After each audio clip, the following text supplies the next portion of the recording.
में जाएं तो हमें स्वयं के व्यवहार, स्वयं का स्वभाव, स्वयं की वाणी, स्वयं का मन, इसका हमें निरंतर करना है कि पहले से कुछ मेरे जीवन में परिवर्तन आ रहा है कि नहीं। तो गाए बजाए सुने सुनाए बस मनोरंजन जैसे हो जाएगा। तो ये सत्संग मनोरंजन नहीं, ये तो मन का निग्रह है, ये तो मन को एक सही दिशा में देने का एक रास्ता है। जो जीवन अंदर है उसको सुसंस्कृत करने का है। ये जीवन को एक सही दिशा सन्मार्ग दिखाने के लिए ये सत्संग थोड़ा सा यदि परिवर्तन जीवन में आ जाता है तो आदमी का जीवन ही बदल जाता है। कुछ लोग होते हैं जो पहले का जीवन उनका देखिए, लेकिन सत्संग को पा करके, सत्संग सुन करके और स्वयं को भी लगा कि नहीं, मेरा ये व्यवहार, मेरा ये स्वभाव, मेरी ये भावना, मेरी ये सोच ये सही नहीं है। उन्होंने अपने पर ध्यान दिया, मेहनत किया, साधना किया और अपने जीवन को कुछ चेंज किया, अपने जीवन को कुछ चेंज किया। तो लोग उनके साथ में जो उनके संबंध के लोग हैं उनको देख करके कहते हैं पहले का जीवन और अब का जीवन में बहुत अंतर आ गया है। हर आदमी चाहता है कि चार लोग हमारी प्रशंसा करें, चार लोग हमको अच्छा कहें। तो उसके लिए, अच्छा कहलाने के लिए हमें कुछ करना पड़ेगा। और ये उत्तरदायित्व दूसरों पर नहीं, स्वयं पर है। थोड़ा सा जीवन में परिवर्तन आता है तो आदमी के बहुत कुछ बदल जाता है। एक जगह बहुत बड़ा मकान था, बिल्डिंग, उसमें नई बिल्डिंग बनी थी तो जो पुराने सामान थे उसकी नीलामी हो रही थी। कहीं कहीं होता है ना, नीलामी वगैरह होता रहता है। तो वहां के बहुत सारे सामान थे, अच्छे अच्छे सामान था, तो वहां नीलामी हो रही थी, बोली लगती है। जो जिस सामान का ज्यादा दाम कहता तो उसका वो सामान हो जाया करता। ऐसे बहुत सारे सामान की बिक्री हो रही थी, नीलामी। तो नीलाम करने वाले ने अंतिम में करते करते, नीलाम करते करते वायलिन जो बजाते हैं ना, वायलिन, वो हाथ में लेता है और लोगों को कहता है कि सज्जनों, इस वायलिन के बारे में आपका क्या ख्याल है, इसका कितना दाम देंगे? किसी ने नहीं बोला। तब वो कहता है 5,000, किसी ने नहीं कहा। फिर कहता है 3,000।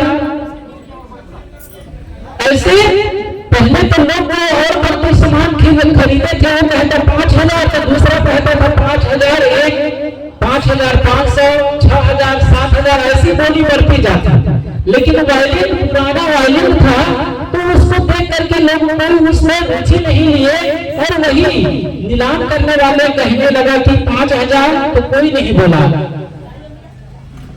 3,000, कोई नहीं बोलता। 2,500, 2,000, ऐसा करते करते उसके मूल्य को घटाते जा रहे, फिर भी उसको खरीदने के लिए कोई तैयार होता ही नहीं। एक बूढ़ा आदमी जो आई साइड में कुर्सी में सब लोग बैठे थे, बीच से वो गए नीलाम करने वाले व्यक्ति के पास और कहा कि महाशय, कुछ देर के लिए क्या ये वायलिन आप मेरे हाथों में दे सकते हैं? उन्होंने कहा बिल्कुल, लीजिए, क्या करेंगे? तो वो दिए और वो बूढ़ा व्यक्ति वो वायलिन को कपड़े से थोड़ा साफ किया, उसका तार इधर उधर हो गया तो उसको तार को ठीक ठाक किया और उसके ढक्कन को फिर से लगा देता है। थोड़ी देर मेहनत किया और फिर वो वायलिन लेकर इतना मधुर संगीत बजाता है कि पूरे हॉल में एकदम सन्नाटा छा जाता है, एकदम स्तब्ध रह जाते हैं लोग। माहौल पूरा शांत हो गया, इतने मधुर संगीत बजाया, इतना उसने अच्छा संगीत उभारा और बजाते बजाते अचानक वो बंद कर देता है, उस वायलिन को अचानक बंद कर देता है। पूरे हॉल में एकदम खामोशी छा जाती है। फिर वो बूढ़ा व्यक्ति उस नीलाम करने वाले व्यक्ति को इनके हाथ में वायलिन दे देता है, आहिस्ता आहिस्ता निकलने लगता है। तो जोरदार तालियां उस हॉल में बजने लगती है उस बूढ़े व्यक्ति के लिए। फिर वो नीलाम करने वाला व्यक्ति कहता है कि अब इस बेशकीमती और मूल्यवान वायलिन के बारे में आप सबका क्या ख्याल है? तब कहता है कि 5,000 कहता है, दूसरा कहता है 6,000,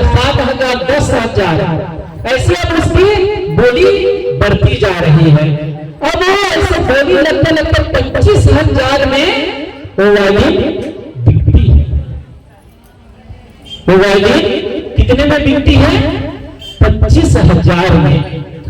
जिस वायलिन को लोग 1000 भर में भी लेने को तैयार नहीं था, वो वायलिन 25,000 में बिक जाती है। क्या किया गया? क्या किया गया? कोई ठीक से सुनेगा वही ठीक से बता पाएगा, जो सुनेगा नहीं तो बताएगा क्या? जब स्कूल में विद्यार्थी बैठा रहता है ना सबको, तो जिसकी नजर इधर उधर रहती है तो उसी को मास्टर पूछता है कि बोलो बेटा ये क्या पढ़ा रहे थे। अब नजदीक में कोई रहता है तो पूछते नहीं, दूर दूर बैठे हैं तो पूछेंगे नहीं हम। तो क्या कहा, क्या किया? थोड़ा सा क्या किया? परिवर्तन किया, थोड़ा उसको सिस्टम में फिर वो वायलिन कितने में बिकी? 25,000 में बेचा।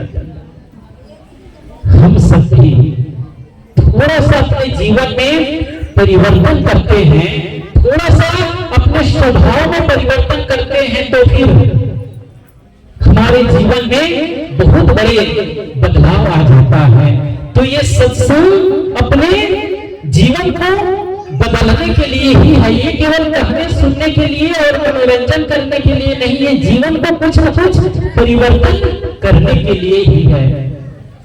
अब समय नहीं है कि चलो कल कर लेंगे, परसों कर लेंगे, 2 साल बाद कर लेंगे, 4 साल बाद कर लेंगे। अब वक्त नहीं है, अब कहने का वक्त नहीं है, अब तो बिल्कुल बदलने का समय ही आ गया है। अभी 10वीं क्लास की एग्जाम हुआ तो बच्चे लोग आशीर्वाद लेने के लिए शायद जी पास फोन करते कि गुरुजी आशीर्वाद दीजिए, एग्जाम में जा रहे हैं, हमको कुछ बताइए। तो लोग ऐसे फोन में बच्चे लोग फोन करते आशीर्वाद लेने के लिए। तो जब बच्चा स्कूल में नाम लिखाता है, उस समय यदि वो गाफिल करे, उस समय वो पढ़ाई ना करे, उस समय वो खेलने कूदने में यदि वो वक्त बिता दे तो उतना हानि नहीं। लेकिन जब एग्जाम बिल्कुल करीब आ जाए, इस समय भी वो खेलने में समय बिता दे, पढ़ाई पर ध्यान नहीं दे, तब यहाँ लापरवाही नहीं चलेगी। यहाँ यदि लापरवाही किए, यहाँ यदि ध्यान नहीं दिए तो अच्छे अंक से पास नहीं हो पाए। कल ही फोन आया था कि बच्चे लोगों का कल रिजल्ट आया 10वीं क्लास वाले के, तो फर्स्ट डिवीजन से बच्चे लोग पास हुए। कुछ बच्चे लोग तो कल फोन किए थे और व्हाट्सएप किए थे, मैसेज किए थे कि सर हम फर्स्ट डिवीजन लाए हैं, हमारा मेरिट लिस्ट में नाम आया। तो जो बच्चे शुरू से ही ध्यान दिए, जब से एडमिशन हुई स्कूल में तब से ध्यान दिए पढ़ाई लिखाई पर, वही बच्चे का नंबर अच्छा आया। और जो सोचता था कि चलो ना जब एग्जाम आएगा तब पढ़ाई लिखाई हो जाएगी, तो वो बच्चे किसी का 2nd डिवीजन तो किसी का 3rd डिवीजन, और कितने तो फेल भी हो जाते हैं। तो जब एग्जाम जितना करीब आती जाए उतने तो और सजगता चाहिए, और जागरूकता चाहिए, और सावधानी चाहिए, और समय देना पड़ेगा, तब कहीं अच्छे से पास होंगे। जब बुढ़ापा जितनी नजदीक आती रहेगी उतनी सजगता, उतनी सावधानी और उतनी ही साधना में अपने जीवन को तपाना पड़ेगा। अब काफी करने का, अब बेहोश होने का, अब समय गंवाने का वक्त नहीं है, अब समय बीत गया। अब कहने का ये वक्त भी नहीं, चलो बुढ़ापा आ जाएगी तब कर लेंगे। बुढ़ापा तो बिल्कुल अब दहलीज पर है। प्रकृति बालों को पका रही है, आंखों में चश्मा लग गई, कान से कम सुनाई दे रहा है, शरीर में बीमारियां घर कर रही है। अब कहाँ है वक्त? अब तो पत्ता टूटे डाल से ले गई पवन उड़ाए, अब के बिछड़े कब मिले दूरी भरेंगे जाए। जिस प्रकार पेड़ से पत्ते टूट जाते हैं और पवन हवा उसको उड़ा करके कहीं दूर ले जाती है, ऐसे ही आजकल के बीच में पता नहीं हम कहाँ जाएंगे। तो अब वक्त नहीं है, अब तो बिल्कुल सावधानी पूर्वक जीवन को व्यतीत करने का है। भगवान बुद्ध ने कहा यदि घर में कोई न भी हो लेकिन दिया जलता रहा तो चोर दूर दूर तक चलते हैं, वो घर के करीब नहीं आता है। ये जिस घर में लाइट जलती हो, जिस घर में दिया जल रहा हो, तो वो संकेत है कि घर में कोई ना कोई जरूर है, इसीलिए वो दिया जल रहा है। तो चोर उस घर के नजदीक नहीं आता है, जहां अंधेरा रहता है उधर से ही वो गुजर जाता है, घर के करीब नहीं आता। जिस हृदय में ज्ञान का दीपक जलता रहता है, जिस हृदय में विवेक का दीपक जलता रहता है, वहां अवगुण, वहां बुराइयां, वहां मनोविकार नहीं आता है, वो दूर दूर तक जलता है, वो दूर रहता है।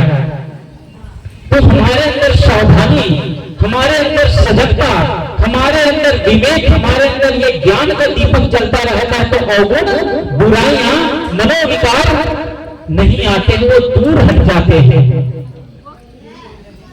भगवान बुद्ध ने कहा सिंच भिक्खु इमम नाम सिद्ध ते लगे सती चित्रा वालिच दोषंच ततो निब्बाण में है। भगवान बुद्ध ने कहा सिंच भिक्खु, ए भिक्षु, तुम्हारे जीवन रूपी नाम में जो विकारों का पानी भरा हुआ है उसको तुम सींचो, उसको तुम उलीचो। शिक्षा में सती, उसको सींचने से विकारों का जो पानी भरा हुआ है तुम्हारे जीवन में, उसको सींचने से उलझने से तुम हल्के हो जाओगे।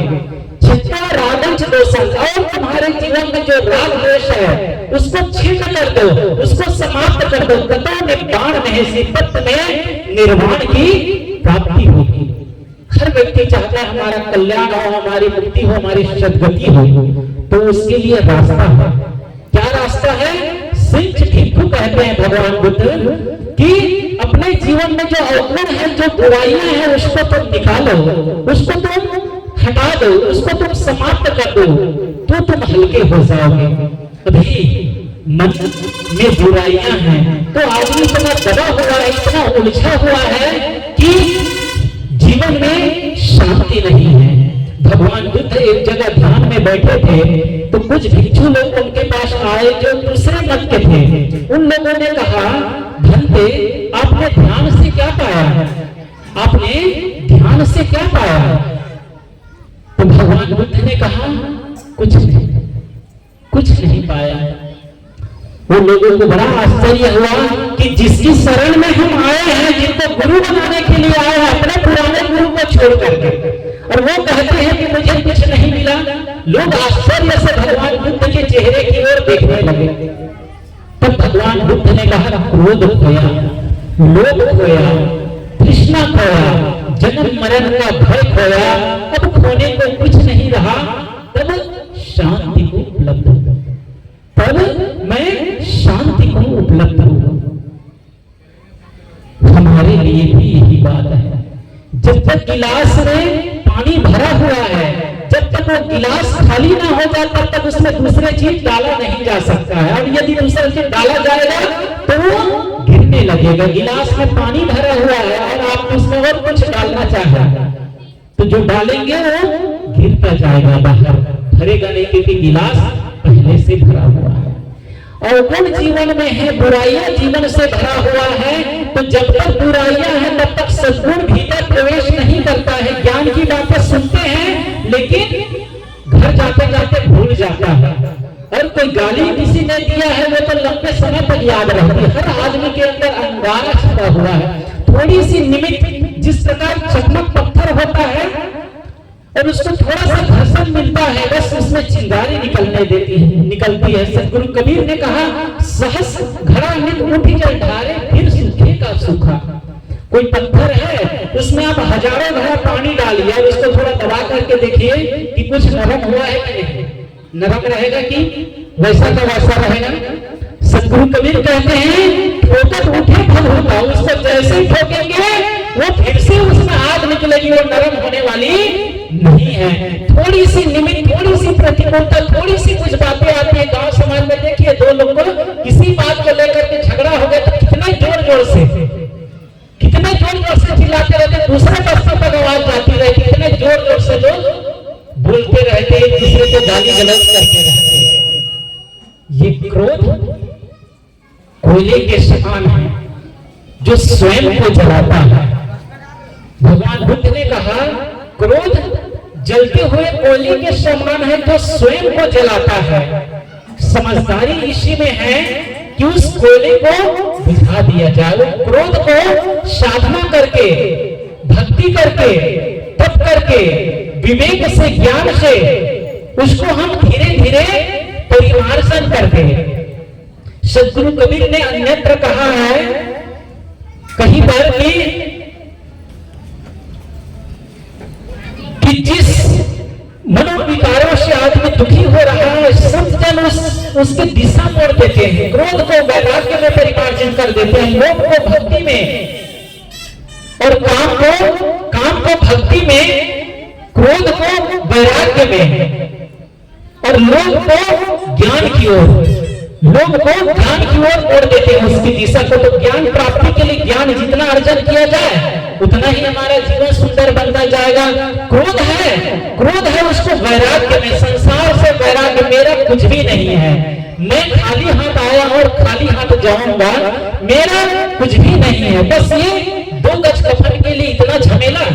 एक मुर्दा को जब 2 गज कफन, 2 हाथ 2.5 मीटर कफन उड़ाया गया तो मुर्दा बोल पड़ती है कि जिंदगी में हम व्यर्थ ही मेरा है सोच रहे थे, जिंदगी में 2 मिनट भी कोई मेरे पास न बैठा, आज सब मेरे पास बैठे जा रहे हैं।